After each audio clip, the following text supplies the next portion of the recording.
Toujours avec le fameux plan taxi à Bruxelles, un plan qui se fait attendre depuis 2 ans et qui est apparemment sur le point d'être finalisé. Nos confrères de l'Écho en révèlent quelques éléments ce matin.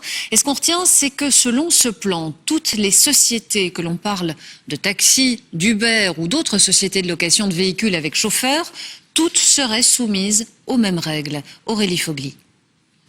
C'est le plan qui réglemente tout le secteur du transport rémunéré de personnes à Bruxelles.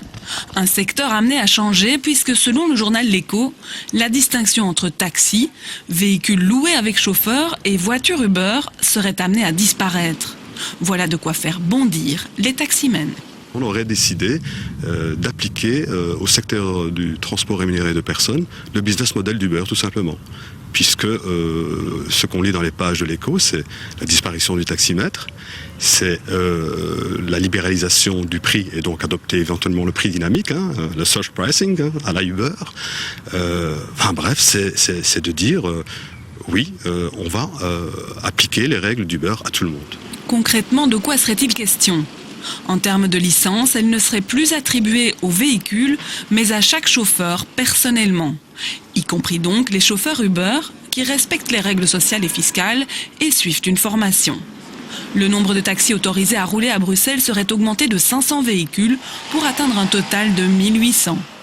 Enfin, les tarifs pourraient être fixés librement et le compteur des chauffeurs serait remplacé par une application. Avec ces éléments, difficile d'évaluer l'impact que pourrait avoir la réforme, mais pour les taxis, si ces informations se confirment, le risque est important. À coup sûr, ce sera la mort du salariat. C'est une disposition qui va arranger à merveille les plateformes, les plateformes de mise en relation, que ce soit les plateformes de taxi qui existent aujourd'hui, Taxi Bleu, Taxi Vert, Uber, mais évidemment, les sociétés de taxi, elles, évidemment, disparaîtront. Aujourd'hui, le ministre bruxellois de la Mobilité se refuse à tout commentaire. Il rencontrera les représentants du secteur ce mercredi. La guerre entre les taxis et Uber, elle a lieu aujourd'hui dans à peu près toutes les grandes villes européennes. Et en Italie, la justice a tranché. La société américaine Uber va devoir effacer son application.